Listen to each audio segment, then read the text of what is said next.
Who's the final boss for season 1? Oh, it's just some big guy. Some big dude.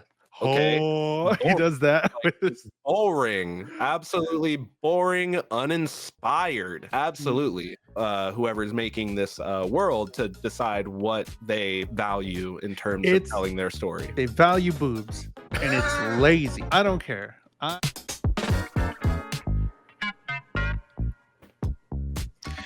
Hi, hello, this is Jules the Human here, and welcome to the Jules the Man Anime Hour. I'm one of your hosts, Jules the Human, and every week we go out into the world and watch a little bit of anime, and then we come back here and talk about it. And today is the final time we're going to be talking about, is it wrong to try to pick up girls in a dungeon? We are done. We finished the first season. We're going to talk about the last 4 episodes, and then we're going to pick a brand new anime. We have so many anime to choose from. It's completely random, and if you'd like to add an anime to the chest, to the list of anime here, you can go ahead and give it a $5 super chat on YouTube. $5 super chat will get you an anime pick, or 500 bits on Twitch. Wherever you're watching, you can go ahead and give us some money. We can put anime in the chest, and it could be picked out, if you do before the end of the episode, could be picked out by the end for today. You know what I mean? It's just that easy. You can cut the line pretty much. But we're going to be talking about the end of season 1 for DanMachi. A lot of stuff to get into. Then we're going to rank the anime on our list and give it a final ranking for season 1. But I do not go on these anime journeys alone. I go with my co-host Matt Galley. Matt, how are you doing this week? I'm doing pretty good. I'm excited to finalize our thoughts on this first season of Is It Wrong to Pick Up Girls in a Dungeon? I'm very curious to see what you think with how you felt with these last 4 episodes, because Yeah. it was something. There was stuff that was happening. And Part of yeah. I Part of the fun definitely think of that, like, if this is the blueprint for what there is going forward, like, sure, it's probably going to check a lot of boxes, but I think there's a lot of missed potential, and we'll get into that when we do. Yeah, I think well, first I was going to say a lot of the fun is not talking about it during the week and then Mhm. coming here and then being like, yeah, pretty much just being like, hey, I watched this, my thoughts are this and your thoughts are this. But I think as we go into the last 4 episodes of the season, I think I was more intrigued by the story that they didn't tell and the story of the world that they just kind of touched on. And is that enough for me to continue watching the show? Who's to say? We'll talk about it by the end of the show, but we got to get into it. We have 4 anime episodes to watch, talk about, And and a new one to pick. gotta rank it. So, episode 10, Pass Parade / Monster Procession. What happens in episode 10? Hestia warns Belle about being careful as he pushes into the middle levels, and Take assures Hestia all they can do is wish the best for their familia. Hermes is introduced, who seems to be showing interest in Belle, and Belle and his group begin to fall prey in the dungeon's middle levels as mishap after mishap leaves them in a state of needing rescue. Hestia being quick to put together a response team to their disappearance, and Lily remarks that it may be better for them to press on instead of turning around, as there is a safe level further on. Hestia convinces Take Familia to support her in the rescue mission, as Hermes and Hestia also decide that they will be descending with the group, and Belle's party begins to falter as a trio of minotaurs forces Belle to cause a cave-in to avoid a fight.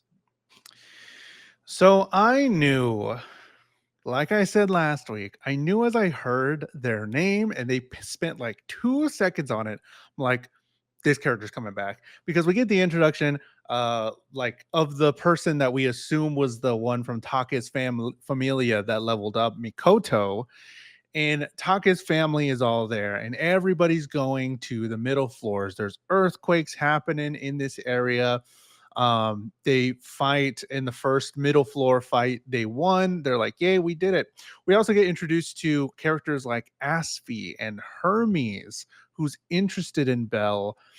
Do you think this is too late in the game, with 4 episodes to go of season 1, to be interesting still some gods? I mean, we know. I mean, most of us walking into this are going to know that it's touching on Greek pantheon gods, and there's a huge amount of gods to touch on. And the Mhm. show poked at the idea that, there are gods that are more widely renowned that are going to have larger familia, and then you have smaller, lesser known gods that are probably just going to have a few strong followers or supporters. And it seems like Hermes is one to fall into that. And then we get in the next episode, teased that he is indeed like, there for ulterior motives and stuff. So I think that he's definitely set up as like a red herring where we're supposed to think that I'm forgetting her name. What's her Aspie? name? The Freya. It's Freya. I'm pretty Right. sure Freya sent One. Yeah. herring as to like, oh, Freya is trying to spy on him, but then we get the double back on Freya where it's like, oh, I'm the only person allowed to mess with him. So we know it's playing into a larger world, and knowing that there's 5 seasons, I don't like knowing that. I don't feel like that it's too late in the game. If you were to say, hey, this is a 13 episode anime and it ends at episode 13, then I would definitely think that it's like, Yeah. too late to be introducing somebody who's supposed to be like, the double agent type kind of archetype, because we see that that's kind of what he's playing at. And it also kind of helps that Hermes is probably not one of the more well-known gods, but like you've heard the name most likely. We also find out that the Loki Familia were the one that left the magic book for Bell. Did you catch that? Where they kind of said it in passing that I they were didn't. like, something's happening, that they left the book there for Bell. They knew what was going to happen. And I was like, what's happening? Everything's kind of, I don't That know. that went right past me. I did not catch It that was line. real quick. Well, I think it was Hermes that said it because he's the one that like knows everything. I think I don't know who said it. But we find out what a pass parade is, and I thought this was funny. Where, I mean, it wasn't funny at the time because the whole Take family was running by, and they're like, "We're gonna have to do it to a man. We're gonna have to just give aggro to somebody else, to this other party that is just not handling their stuff." So they pass parade, giving aggro to someone else. And they're just slicing Wolves like crazy. Wolf's leg is crushed, Lily's down, the crew falls down 2 floors. As far as like action and stuff, pretty good. Yeah. Kind of like it. And like I said, we in the last set of episodes, we got the whole idea where Bell starts off, he can't beat a Minotaur. Okay, now he's slaying a Minotaur. How do we raise the stakes? And then it gives us this whole idea. Oh, the dungeon's like out for you. It's Yeah. gonna give you minor inconvenience after minor inconvenience until they all stack up on each other. That it's like an unbearable load. And I love that idea. That Yeah. like it parkens even into like a tabletop role play and stuff like that, where you need to have some sort of like chip factor where you have your group, but they need to use all of their resources in order to keep pushing forward. But what happens when those resources are stretched so thin and you don't have an end in sight? And that's an amazing like concept and storytelling for me. But I do have a lot of questions about this dungeon still because, like, the way that I'm just focused on that because the dungeon is the most intriguing thing in this show. Belle's falling into boobs all the time. I could care less, but like they're talking more about the dungeon and explaining what all this is. Apparently, they do spawn people. The monsters do spawn after a certain time. We find that out later. But in this episode, um, we find out that floor 18 is a dungeon safe zone. So they say that monsters don't spawn down there. So is this the way they've set it up is like real life? Gods are real. It's as if gods were real and they came down here and then for some reason there was monsters and we had to go fight them as adventurers, whatever. But they don't pose this show as a game, as a video game like Sword Art Online or something. So the monsters don't spawn down there. Why? And she used the word spawn, and I was like, What are we?" I'm just like, they want to lean into the game sort of stuff, but I was like, oh, I don't know. Well, there's more stuff later on that Mhm. intrigued me, but the way that she said it, monsters don't spawn down there. 18 floor 18 is a safe zone. I'm like, why? What it? What's making them spawn in the first place? Is my big question. Before I forget, I didn't take a screenshot, but there were YouTube comments from someone, and I'm sorry I forgot your name. You've been watching the YouTube videos, but they did do clarify about Bell leveling up. From last week, we talked about, oh, he just hit level 2, but Ice is level 6 or something. Apparently, uh, it took Ice was the second, or Ice was the first one and the fastest one to level up to level 2, which was a year. Usually it takes people many, many years to level up to level 2. So Gotcha. now, because he's famous, well, he leveled up so quickly, way quicker than the fastest person to ever do it. And That's he why he's smashed famous. that record. And he smashed it because It's not even everyone's like, like, oh, 9 months, 10 no. months. It's a month and a half or So whatever it ended up being. so thank you, YouTube commenter. Keep watching. Thank you so much. But yes, I read the comments. I forgot to take a screenshot. I was going to post it here, but um, Take tells Hestia that their crew lured the monsters to Bell. Take's familia tasked to bring Bell home, and Hermes comes to help. So we got this huge ass party of all the characters vowing, and I do like Take's familia for this. Like, even though, I mean, you can understand they had no choice, Yeah. really. I They, like Take's Familia for going in on it, but I also really like the way Hestia approached it by saying, if he dies, I will blame you forever, mhm, but I promise I won't hate you. And it's like yeah. that's a powerful thing to say to me if you're pleading like for people to pick up the pieces of their own mistakes, so to speak. It's like, yeah, the blame's gonna fall on you, but it's like, I feel like it's kind of like whether or not we can even get there in time, like if you help, I will at least like not hate you Yeah, for it. definitely. So everybody's going down. Hephaestus asks Hestia to bring a message to Welf and also this covered thing there. Welf knows magic too, and he made the wolf's fire go back into him. This was the first time that we see some Welf magic, right? He has Yeah, will o wisp. heretic magic, will-o wisp. I kind of like it. I'm down for that because, like last time, I was talking about how we don't really see anybody do magic. We don't see anybody's abilities or stuff, but now we're seeing some wealth magic. I was like, oh, this is cool. I'm down for him having that sort of wind sort of I type wasn't magic. I wasn't sure if it was like wind because like the first time we see it, it shows the fire breath of the hellhound kind of getting knocked back into itself and it Yeah. blows itself up. But as he's using it later, it almost seems like it's like a magical force of anti magic or something that is causing people's own spells to misfire on themselves because he Okay. uses it. I think when like in episode the third episode that we'll talk about, he uses it against spellcasters, and then their spells just like blow up in their face. Yeah. So I think it's like some sort of anti-reverse magic, and that's Hmm. what goes with calling it heretic magic. I'm not casting a spell; I'm just forcing yours to be like at your own expense, Hmm. which is a cool idea. Like I like that. We're getting it characterized because we already have Belle who's throwing around firebolts, which is Fireballs. already really cool. So it's like, how do we kind of take?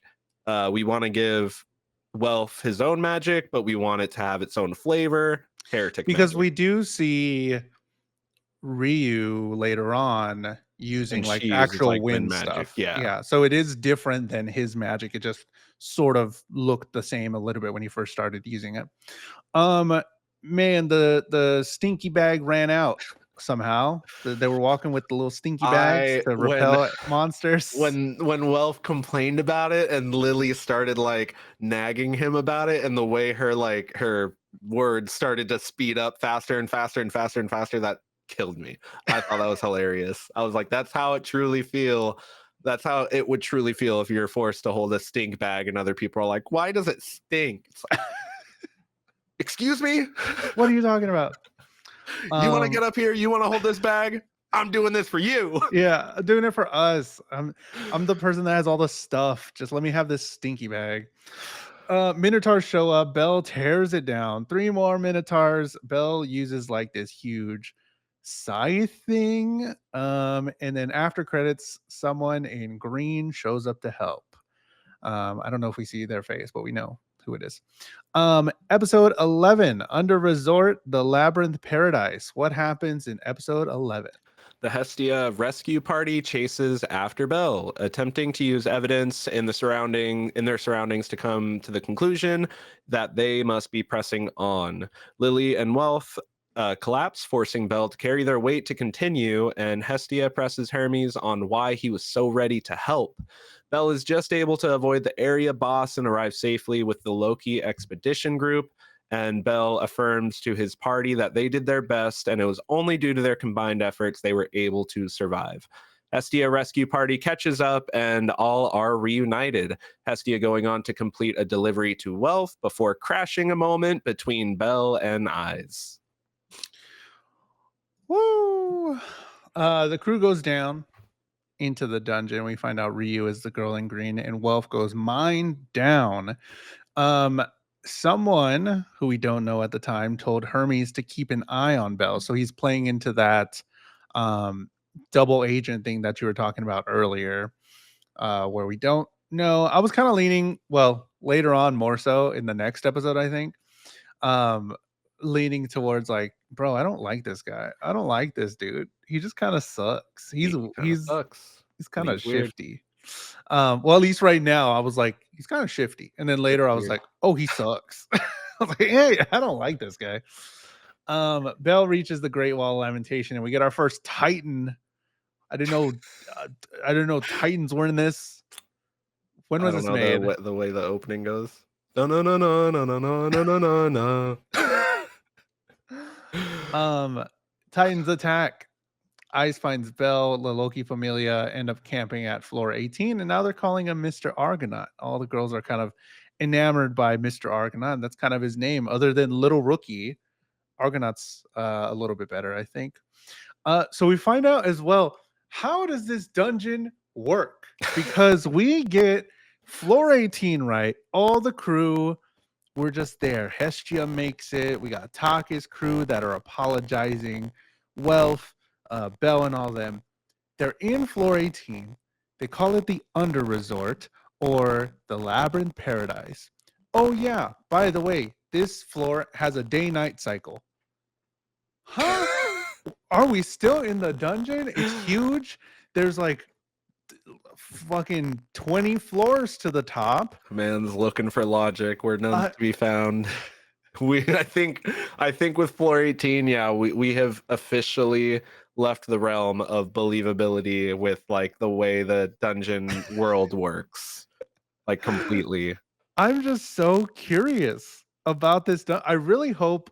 I don't know. I don't know if they continue or they figure it out or they explain this.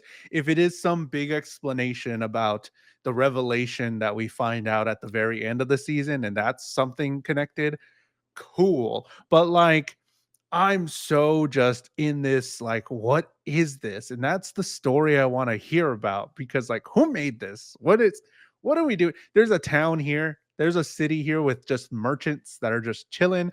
And oh yeah, the monsters are chill. Here on floor 18, the monsters are chill. Like we said, they don't spawn here, but there's some monsters going by. They're chill. They need some time to chill too. Huh? What are we doing? What is it? I think everybody just rests on this floor. It's just really nice. It's just so It is really nice. peaceful. It is There's pretty crystal ceiling. I was like, what are we doing? What's And happening?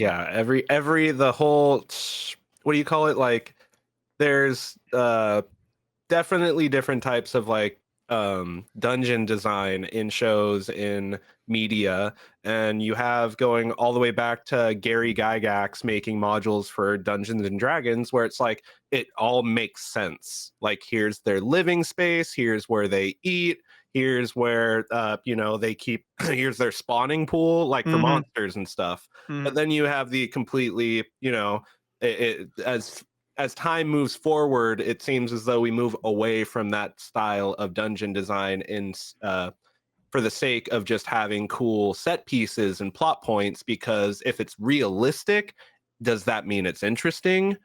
That's something that's up to debate. But as we move forward, it feels like things are just done for the sake of spectacle. In this case, Yeah. oh, that we're on floor 18. There's a city here. It's a day-night cycle. There's a whole economy working on this floor. And it's like, that's cool in concept, but you could have, like, we can have our cake and eat it too, in theory. It's just up to the writer, whoever's making this world, to decide what they value in terms of It's telling their story. they value boobs and it's lazy. I don't care. Yeah. I I mean, I dig it. I'm not saying to take away from the spectacle of Floor 18 because it was a cool set piece. I'm cool. Once they went in and they explained the rules of this place, I'm like, okay, I'm down. I'm cool where they're just by themselves with other adventurers that have reached this place and these merchants that are overpriced goods and all that stuff. That's cool. That's a cool sort of set. The way that we got there, kind of questionable. I don't know. I was like, there's City too. Okay. Um, so this episode ends with Hestia getting mad at Belle again because he has other girls, blah, blah, blah. We already seen that. We get in the after credits of this episode, flashbacks of him and Hephaestus, them talking, and she gave him a sword to imbue magic into. So it was kind of nice looking to Welf and his memories when they were talking to Hephaestus. Episode 12, Show Malice. What happens in episode 12? all groups go into the town for the day to resupply and spend some time relaxing. A group that pressed Bell in the tavern topside is unhappy to see he's made it down to the same level as them. Hermes attempts to entice Bell into peeping in on the girls while they bathe, and Bell is caught before running off as quickly as possible. Ryu and Bell visit the graves of Ryu's fallen familia, and a plot begins to take place against Bell. Loki expedition group departs for the surface, but Hestia is goddess snapped shortly after, Bell forced to go after her alone. Hermes had given a magical item to the bullies, Bell still being able to get the upper hand on his invisible opponent as his companions arrive to break through the crowd, and Hestia going full god mode to end the encounter early. A lot of I said, stop it. a lot of things for this being the penultimate episode Yes. to the finale of season 1. So we get what I this is where I wrote it, where the monsters visit floor 18 too, and they're just vibing. They don't attack, they just There's relax. dragons flying around. Yeah, why not? They talk about Riviera, which is the city down there in floor 18, and then as the episode before the finale, we just I have a problem. I don't know, man. Let's It's do it. just Let's do so it. weird Bring it up. because as almost the final episode of the show, cut Of to the season. of the season, yes, because there are like 5 seasons of it. And I guess that we couldn't get around it because there's going to be a lot of action later, so I guess they balanced it out a little bit. But we go to every girl character and we're like, bath time, and then next girl character, bath time. Yeah, let's all take a bath because we're stinky. And what's her name? Hestia buys a perfume for Belle as well, but they're all like, let's go take a bath, and we're stinky. I'm like, what are we doing? I'm wasting my time. Like, I don't care. Like, okay, do we have to spend like That 2 scene, minutes? that scene, absolutely, you remove it, and the plot does not change at all. No. Other than like the wolf guy being like, "You got to peek at eyes before I did, and I've been in her group for years. How dare you peep in on eyes before I got to do it?" And that doesn't Yeah. affect the plot technically. It just is a moment that it would affect. I just don't care. It's just like, yes, and that wasn't even the biggest thing that came out of it. I think the biggest thing that came out of that scene was Ryu and Belle meeting up right Exactly. after. That's what it's supposed to lead to, is for some reason Ryu is bathing, more isolated, so Belle runs away and ends up being one-on-one with Ryu as they're isolated. Uh, You're right. I'm sorry. It's for the plot hello, Claire. and the backstory. I think it's only there for plot and backstory. Yes, definitely the backstory, the backside. Is that what you meant to write? No. So everybody it just goes around and they're like, let's go take a bath, whatever. And I thought we were gonna get something from Hermes, because Hermes was like, Belle, we gotta talk. And I I'm like, thought okay. something important as like because like yeah he's playing at this whole double agent thing, so it's like I'm actually sent by blah blah blah and blah blah blah blah blah blah blah, and none of that happens. It's just, hey man, we're gonna peek on girls because that's how guys show their, I can't roll my R's, but imagine I roll my R really hard, so their romance. Thank you. Romance. Yeah, and it's just them in the tree, uh tee-hee-heeing over there, just guys being dudes, I guess, peeking on all the girls and stuff. Like, okay, I don't care. I don't have a problem. I'm fine with boobs or whatever in shows if I'm like, I'm gonna watch this show because I want to watch show with boobs. Okay, cool, whatever.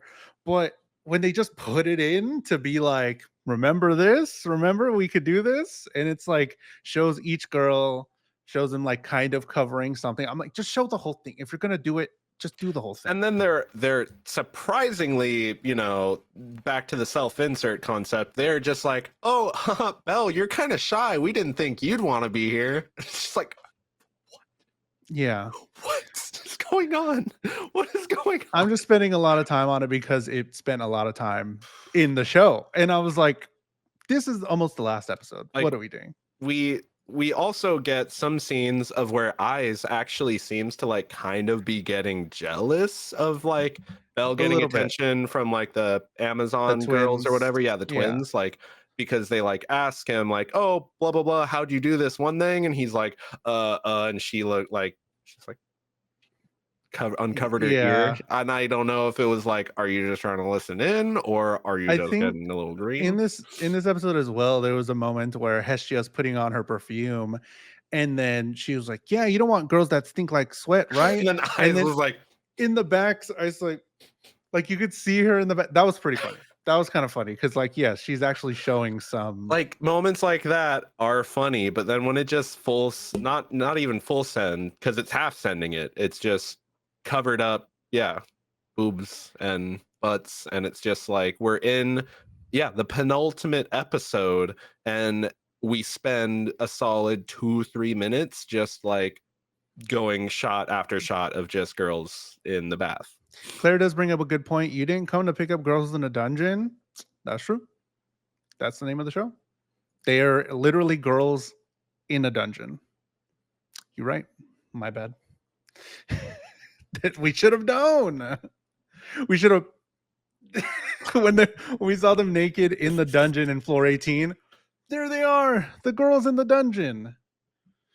Um Belle runs off and well, first, okay, something big here, which had your eyes like, what's going on? They're spying on the chicks. Oh no, they're spying on the girls. And then Hermes says, talking to Belle, hey bro, spying on chicks is how a man expresses his feelings. And it kind of reminded Belle Of his grandfather. about his grandpa. And I'm like, hold on. And that made me first think that this is like some reincarnation of his grandpa or Yes, something. 100%. Because like their words are just echoing each other. They start talking over each other, so it feels like, yeah, are you Belle's grandpa or like yeah, some sort of reincarnated form of it? And then we find out later, and then it's just like, Other thing. oh, Yes. okay. That so this part is when I thought first off Hermes was like Hermes sucks, but then I was like, oh, is this his grandpa? Because like yeah, we knew his grandpa kind of sucked because his grandpa would be like, yo, kiss that girl that's sleeping, bro. So I'm like, oh, is this his grandpa? That's crazy. Claire says, I was expecting 5,000% more fan service. Honestly, I feel like it's entirely failed. Its title entirely failed to interest me otherwise. That's what The I'm saying. If they expecting would the have 5,000 more fan service, yeah, exactly. So if it was there, it would have been. It's like, okay, we're getting, that's what we're getting, so that's what we have. But when it just it intrigues you with all these other plot beats, at least on its face, and then it just brings it right back around to boobs and butts, and then I'm just like, okay, we had boobs and butts earlier. We got that out of the way. We're taking these characters seriously now. Can we for a moment? My bad, we can't. I wonder, I do want to look up the manga to see if it is actually just etchy or not. I don't know anything about the I think series it's a at light all. novel by description, Hmm. but that's a Okay. wide spectrum. But yes, I definitely agree, Claire. If they're gonna do it, if there's gonna be the show, just do it. Never mind. Um Belle runs off and finds Ryu bathing, and we get like the backstory of her, and which is really cool, which I didn't think, because like she was kind of there sometimes, and I'm like, are you a main character or not? Because like she kind of was poking out sometimes, and I was like, I don't know. And then she comes The in with this new cool look. she had too many like moments where it was like, yeah, she definitely used to be an adventurer. Something happened, and that's why she's not doing it anymore. And Mhm. I was being led on by that thread to keep me interested in her for sure.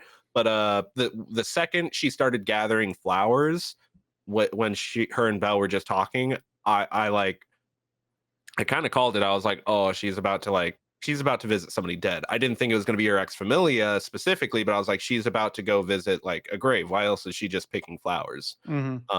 And then sure as shit, that's where they head off to, and she starts talking about her backstory, and it's a really good character moment, Yeah. especially when Belle is able to throw her own words right back in her face. Like it's a really there are nuggets of like good writing where I'm just like, yes, like I really The am into this. And then it just comes back around to just, oh, Belle, you're back, Hestia, grabbing him and boobs and face. fucking Bell getting red because, oh, there's two girls holding my arms. yeah. Oh no. And that's what Not this again. Definitely not used to this. that yeah, I don't know if it makes me mad or like disappointed, because yes, I did love Ryu's whole thing, and now we get like some solid character work for her. And I'm like, okay, I'm down for her to be a badass, maybe some sort of redemption style. Like she was this person in the past, she can't be that anymore, but now she's here and she wants to help save Belle and maybe be a part of the group. I don't know. And I'm like, this is cool. I'm down because Belle does like her, uh, possibly as an adventure buddy as well. But somebody that doesn't like Bell, Mord. So we have Mord introduction here down in floor 18. His whole Mord group is jealous, Ward. and someone invisible steals Hestia, and Mord was the one that stole him. You said in your recap that Hermes was the one to give Hades' hand to him. It's implied. It is implied. So I didn't know if he said it directly, because he was like, "Oh, I know what that is, Hades' Yeah. hand." Because like it immediately shows him being the one to identify it. He starts talking about like, oh, I needed to have him see the bad side of man. Mhm. He hasn't had to deal with this yet, and if he can't deal with it, then he's not the chosen one, You're obviously. not the one. Yeah, and they never show the person who entered the tent to talk to Mord. So like, yeah, that's just having to put two and two together. Hello, Bubsy, and hello, everybody watching on YouTube or Twitch. By the end of this episode, we're going to be picking a brand new anime to talk about. If you want to add an anime to the chest, $5 super chat, 500 bits on Twitch if you'd like. We have a ton of anime here to pick from. Your one could be next. I also think we need to add one for Bubsy. Bubsy hasn't given us one, I don't think. I don't know. Let's continue. So, Hades' hand, using it to fight Bell, or no, to steal Hestia. And Lily changed into a bunny, I think is what I interpreted it as, to rescue Hestia. Um and she kind of explains it. Like I'm cool with like all these like abilities, especially in the last episode. They don't really explain a whole lot. They just go full action. And I'm like, okay, Lily having the ability to change into a bunny, I'm cool with that, because she's like a like not a lycanthrope, chianthrope or whatever she was. I don't know. Throat, correct. Um, is it wrong to pick up anime in a YouTube Twitch stream? A brand new anime, 100% new. And then Bubsy said, "Wait, we did Delicious in Dungeon, right?" Oh, we said that in a voice chat, didn't we? Matt, do you remember? Okay, did you add it? Because I forgot. I can add it. Okay, Matt's gonna add delicious and dungeon, and I'll talk a little bit. Bell can sense Mord here in this fight, in this struggle, and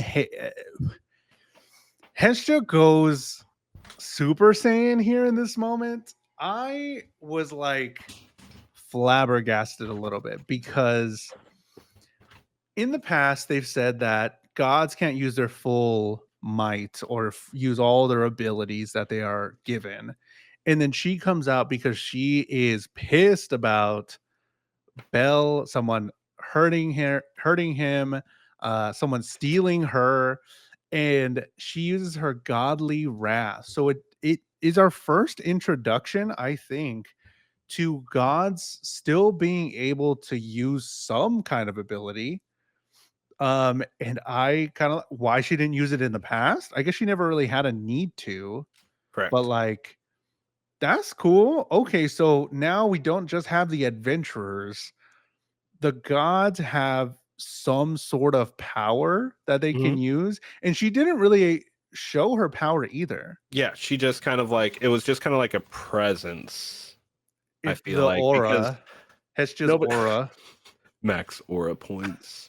Her like I feel like everybody's reaction was kind of like, scared, but it's like why are we scared? Is Can she take it further than that, or is that kind of like, the peak of just kind of like, showcasing her presence? Mhm. So it kind of left us with, just with that, and then moving into her. Claire's right, actually. Her power, I'm guessing Boobs. boobs. Boob aura, But moving into the Bora. next episode when she seems to really not be able to do anything given the larger scale problem that appears, it's just a little confusing, and I don't know. It's like again. There's more seasons than this, and this is the first one I feel like we've watched in a while that has more seasons than just the initial episodes Sure. that we talk about. So it everything seems to be setting up for the future, and that's great. But like, does that mean it's giving it a satisfying conclusion for this season? No, Lunar eclipsing boobs. Yep. Total eclipse of the of the boobs. heart. Let's go. Final episode of season 1. Did you add in Yeah. his anime? Episode 13, Familia Myth / A Tale of Family. What happens in episode 13? So the dungeon floor closes itself off and drops in an area boss. The entire town, Bell and company are thrown into a cooperative effort where they attempt to take down the Titan. It is only through the eventual efforts of Bell and his heroic shot in combination with a gifted weapon that he is able to expose the soul crystal of the boss and drive his dagger into it, causing the enemy to be felled. Hermes is left befuddled as he announced that Zeus was incorrect and that his grandson does indeed have potential. Who?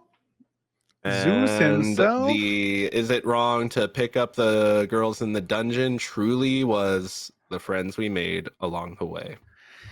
I just thought about this while you were talking a bit.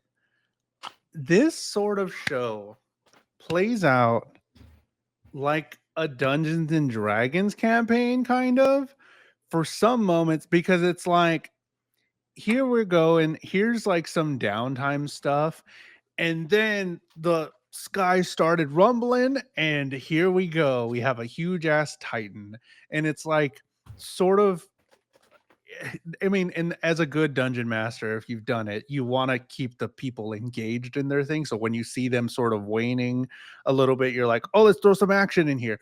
That's kind of how I'm watching the show, where I'm Mhm. like, I don't know about this. And I'm just like, okay, what are we doing here? Oh, here we go. Okay, dope. And then here's this epic scene or whatever. It keeps like Literally, are things getting boring? Add an explosion. yeah, and I love the action stuff. I don't want to take it away, and I do want to talk about episode 13, but it feels like it's just kind of bringing me along here a little Mhm. bit. Mhm, mhm, mhm. Is it wrong to have a power fantasy protagonist who power fantasies through all challenges? Maybe no, but it sure isn't very interesting. So it looked cool. It looked cool. Hermes said, Hermes be talking about some stuff, and I don't know what he be talking about sometimes, because in this episode, Hermes is like, "What about your prayers, Uranus? This was never supposed to be a part of your agreement." And I'm like, who's he talking to? Who? Mod check big time. Is that a god? I'm like, that's a planet? I don't know. Planet. The floor boss comes. Every exit has been sealed off. Everyone has to come together to defeat the boss. And from some passing talk, we know that the boss is probably about level 5. And Rio and Asfi are telepathically talking? Question mark. How did you interpret that? Because I think that was one of the more interesting things that got developed here, where they're just be talking Yeah. telepathically. That's cool. It's cool. I mean, like, uh, it's hard for me to say, given the power system in the show involved, and this episode takes a lot of liberties with, like, you just have to go with it to Yeah. just like, and at a certain point, yeah, I was like, you know what, I'm just gonna stop pausing and hitting go back 30 seconds to check for if I understood that, and I'm just gonna let it play out. And in that moment, I'm just thinking, like, it could be a few different things. It could be like they're just two skilled people that, like, throwing themselves past each other in coordination, in that coordinated effort. Like, they can, like, body language exactly what the plan is to each other. So one of them has a telepathic link that can secure and share that information. But then I'm thinking, like, if they're telepathically linked, why do they have to be so close to each other? Are they just so quick that they're able to talk this out really quick in that one moment, and the show's just not going to really animate it, and it's this visual art style that's just kind of giving it an interesting flair, so on and so on and so on. So really, it could be fucking anything. It could be Yeah, anything. I did like it. It's I'm cool, not saying I it's didn't like it. stylistic, but It yeah, it's was just the show just keeps doing things this episode, and you just kind of have to go with it. And that's like, with the penultimate episode taking so much time on other things, and then this episode just wanted to be nothing but action in this boss fight, it really feels like they left a lot off the table with setting it up to be a compelling conclusion, even if it's a bombastic and explosive conclusion. But I don't feel like it's compelling. I mean, the boss itself, we've seen the enemy designs in the show. We've had minotaurs, they've fought in golems, hellhounds, all these cool things. Who's the final boss for season 1? Oh, it's just some big guy. some big dude. Okay. Oh, he does that. It's boring, absolutely boring, uninspired, absolutely, in my opinion. I mean, In the chat, name a better looking final boss for season 1. I mean, I think that's gonna scale, obviously. So maybe they just want, but like, I do see what you mean, where comparatively to all the little cool, like the bunny rabbits with the fucking thing, like, that's cool. I like the little bunnies, the wolves, all that just stuff. The minotaurs, anything. Make it anything else other but than it's a just like a titan. humanoid. At least give me biblically accurate Biblically, angel. Biblically inaccurate angel at this point. Like, give him wings, give him something that he just looks like a big guy. And and it's not very scary, it's not imposing. It has no connection to our main character's larger, like, story that's been told so far. It just feels like he literally drops in out of nowhere, and guess what? That's what happened. He dropped in out of nowhere. yeah, and Dungeon's fighting back. Why? why doesn't like what our This doesn't city's like our been here for choices. years, and all of a sudden it's this guy. I know it's probably Freya doing something and fucking with Yeah, Belle, but, like, oh my god, it's so frustrating when you've told this 12 episode story. You want to make your first season 13 episodes. You're giving us a whole extra episode just for this conclusion, and it's just some big guy that regenerates. he was a really big guy. Everybody's doing all these cool moves, and it's just on some big guy, and he's just getting some cuts, and it's just growing back, and it's just like, it's cool, it's explosive and all these other things, but it's not satisfying to watch. Um, Claire did say earlier, is there a sound buzzy or is it just me? I do somebody else did mention that on the last episode. We have switched to a new service. If you've seen, like, we're doing some more like cool stylistic visual stuff on the podcast now. So like I don't know what that buzzy sound is. So I would like it if anybody mentioned it when you hear it, because it doesn't show up on the recording for my other podcast stuff that I put it up on Spotify and stuff. So it is only in the live for some reason. But yes, sometimes it does that. I don't know how to fix it yet. Um, I can do this double acid opie slime. They were doing some really cool stuff. I mean, you did say that, but I do want to take some time to be like, the telepathic talking, mages the taking fire, icing his legs, projectiles, the whole going around his leg with Bell, like that's all so dope. Here we are in the final episode. Thank you so much. This is the stuff that I want. Um, man, but then the boss, like, just a big fuck you. I can regenerate. That's cool. One thing that also didn't make sense to me, but again, this episode was all about show, don't tell, really, and don't explain stuff. There were also a bunch of smaller monsters attacking. So, like, did the big guy bring all his buddies, like all his little buddies, because they were fighting the big guy and they're like, oh shit, oh my god. I'm like, the small ones are here too? I thought everybody chilled on this floor. What's happening? So Bell uses what I thought was his last chance ability, but I guess it was just a fireball. Or can he use it multiple times? Because I thought he threw it off once. But then Goliath's still up and regenerates. Oka goes down with Bell. Um, and I did question, because they mentioned it kind of in passing, and I kind of missed it, kind of not, where they said Ice was leaving first thing in the morning or something, or she was the first one out. So I was, at this point, I was like, wait, where's Ice? I haven't seen her. And I was like, oh yeah, Well, they all way left, right? back, yeah, way back. Right, it was right before Hestia got snapped. They were like, Bell was saying goodbye because they were getting to leave the advanced group, and so literally all the powerful people leave, and then Hestia gets kidnapped. Gotcha, gotcha. But they are still kind of powerful. Like, there was so Yeah, many of them. There was, I mean, we did make it down to 18. So these people made it down to 18 on their own volition. So they exactly. are kind of powerful. I just don't, I mean, I guess a regenerating baddie is kind of a big deal, but like, these guys can hold their own. And there was a lot of them. It was pretty cool to see, even though they just kind of were like, okay, we got to put them all together. Put our way our differences. We're all gonna fight this one big thing. It was pretty cool to see all the mages like, and then all the projectiles and stuff. That was cool. Like, it's a Uh, lot of cool sequences. It's really cool, and it's like, but like, I also will say it's at times not really the best animated in this final episode, even though there are cool conceptually cool moments mhm. happening. Then when it actually is like showcasing it happening, it It kind of leaves a lot to be desired, in my opinion. Outside of the big moments with Belle, it was kind of like it felt like they're like, we just gotta keep showing more things, just keep animating more people. Oh my god, even if we're just like, at one point somebody got thrown and it was literally just a PNG growing larger.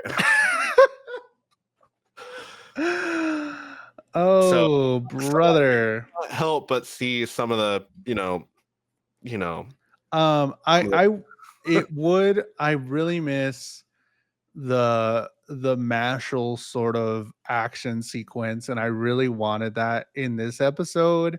And I know I shouldn't compare stuff that we've seen, but like that could have just added so much more. Because yes, while at the end, whenever Bell is going for his hero shot, or he's gonna go and slice him down, and Hestia's like, that's not our Bell. He's something different. He's so much better. He can jump higher and all this stuff.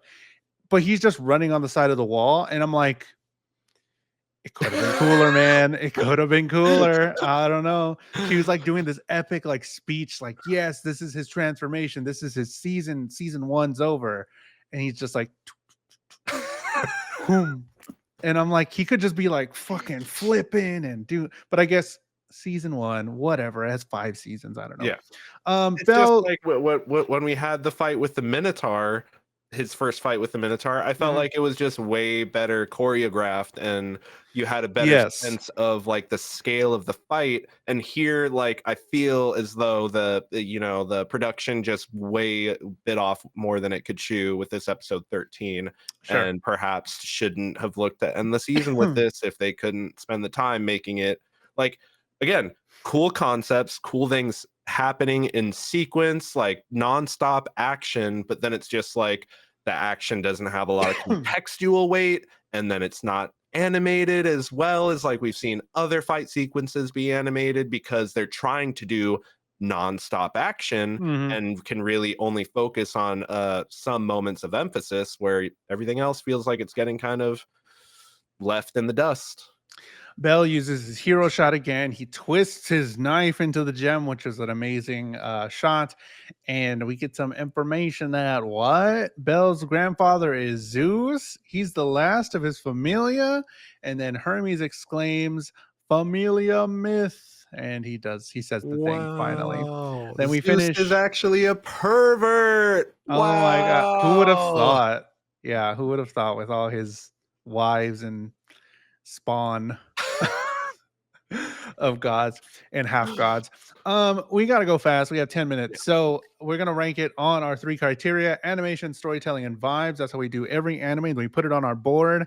So, Matt, where would you rank this show on animation? Animation, I kind of ripped into it but for this last episode, but over the course of the entire series, it was well animated, it was consistent, and it did enough to keep my attention with the action sequences we did get in the past. So I'm giving it a B for animation because I thought it was pretty good, but it left a lot to be desired.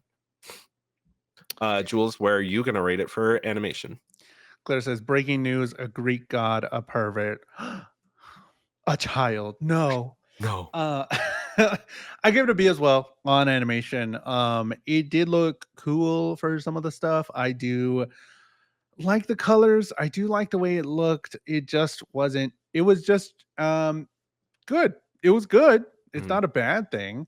Nothing really like super just blew me away in some of this stuff. A lot of it just looked like normal animation, and that's fine. It's a fine anime. Looked fine. Yeah, nothing really to say about the animation. It was cool. The last episode looked cool with all the colors and stuff, but yeah, like Matt was saying, it just kind of died away later. Storytelling, what would you rank storytelling for the show? Storytelling, I'm giving it an A, kind of leaning down towards A minus. It was the story of Belle and Hestia. I enjoy seeing these two people that like had to rely on each other, pick themselves out of the dirt, and find the ways to kind of grow in this world that's very harsh and very brutal.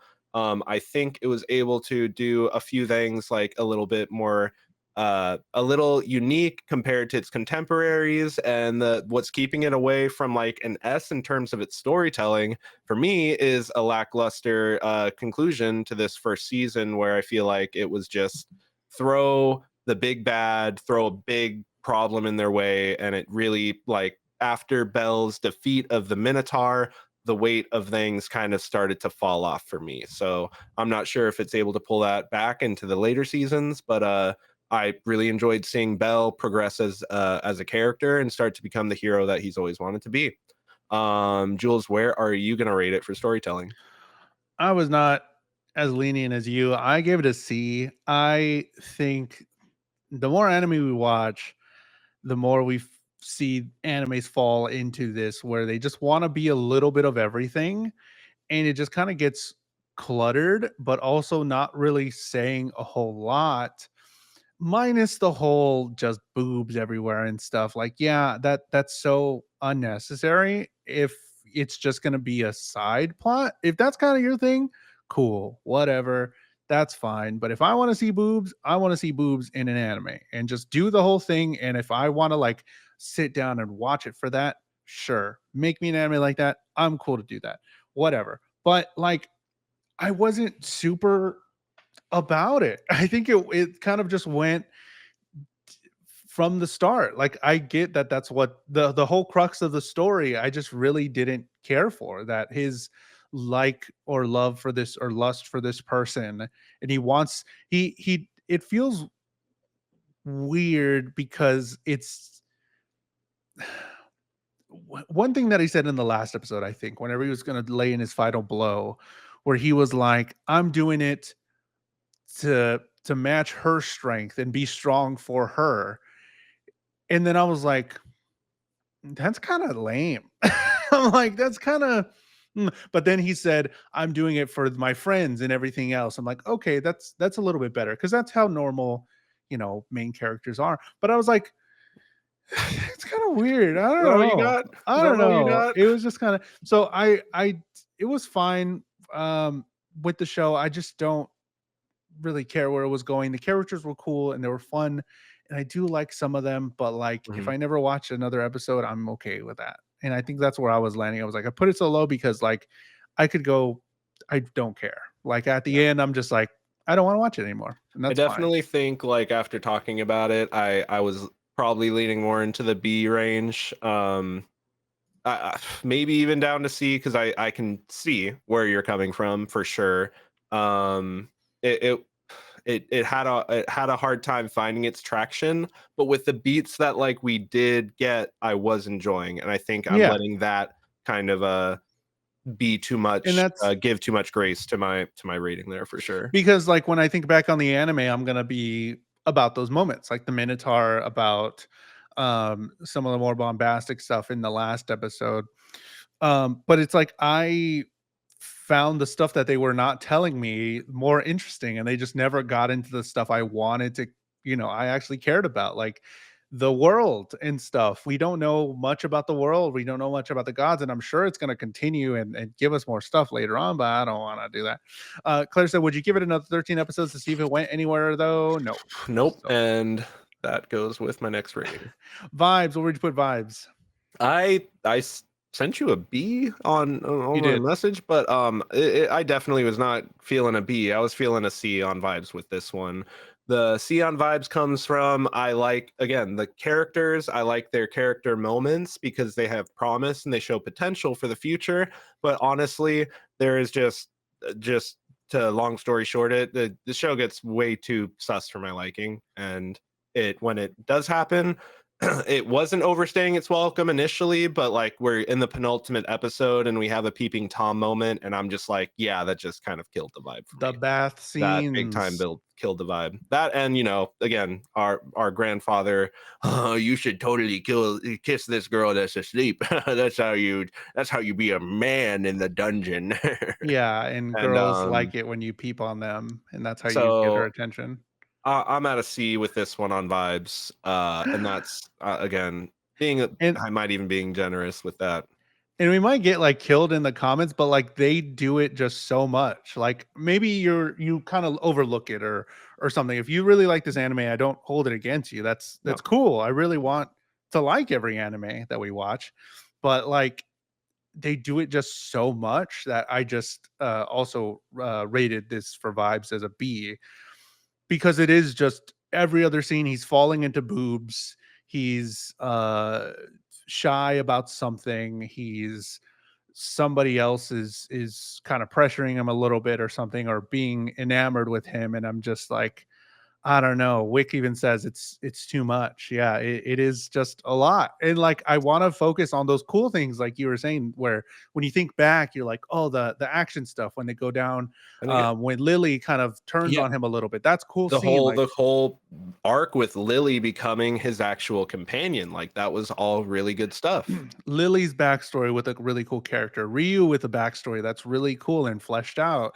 And The I'm whole like, Crozo, family, and the fact that he's like this last magic smith man, but he refuses to make magic weapons. You have cool characters with these cool twists on them and like neat traits and personalities, but that's not what that's becomes emphasized. That's why it does feel more and more to me like a D&D. D&D Yep. campaign because it's like I have a character that's really good at magic, but his backstory is that his family and all this stuff. And it's like, or making magic weapons. And it's like, and then Ryu with her storyline and all that stuff, like, oh, she's a really a tough adventurer, a past adventurer that now works at the bar. And I'm like, this is just Dungeons and Dragons. Somebody made a Dungeons and Dragons thing and then made it into an anime or manga. And I was like, But then this they is but it needs boobs. yeah. So plus all the boobs and stuff. So yeah. So Beyond Vibes there. The final ranking for the anime is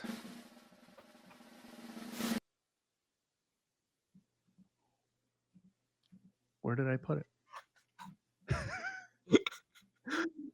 Did I not put it here? Hold on.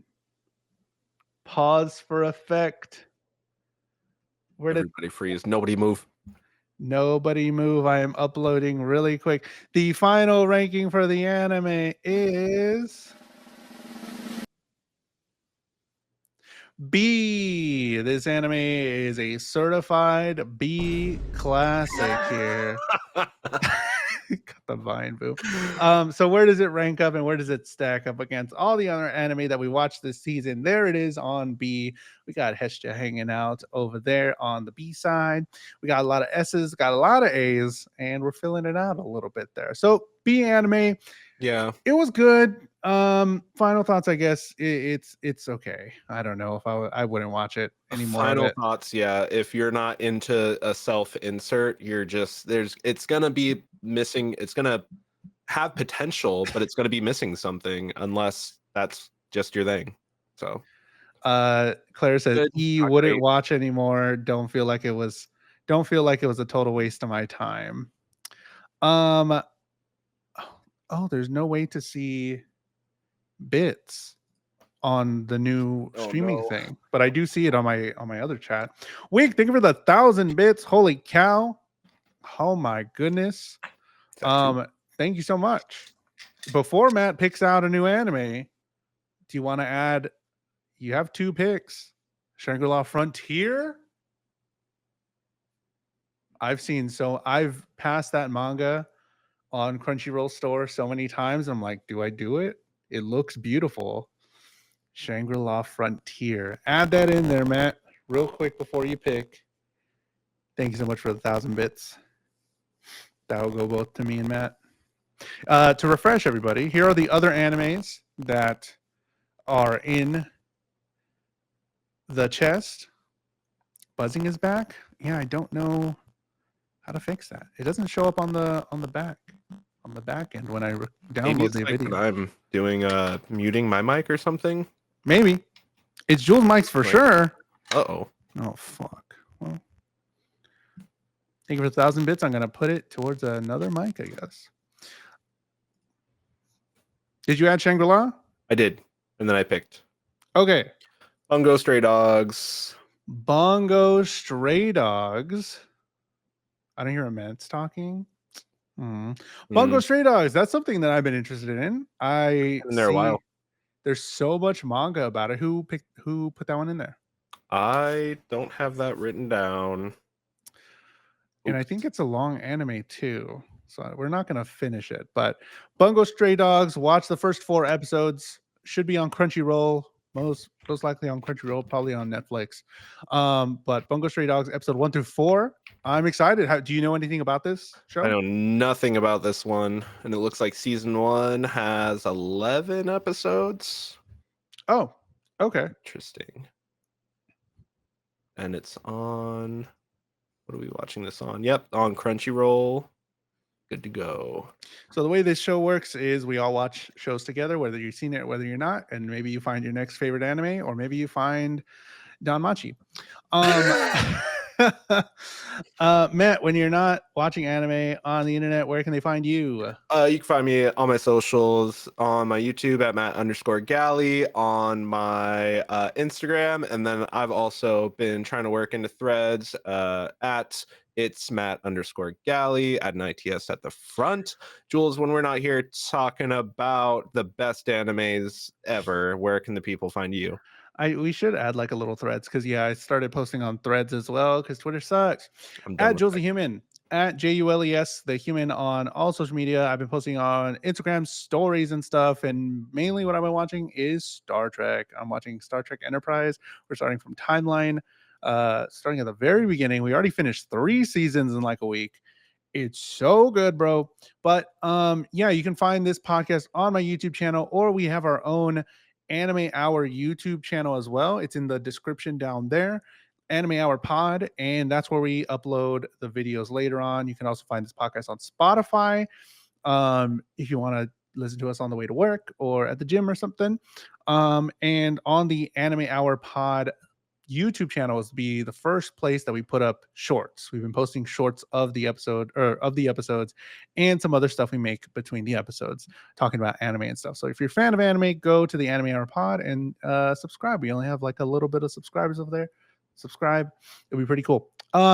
So that's the end. Watch Bungo Stray Dogs 1 through 4 by next week, and we'll see you next time. Bye. Bye.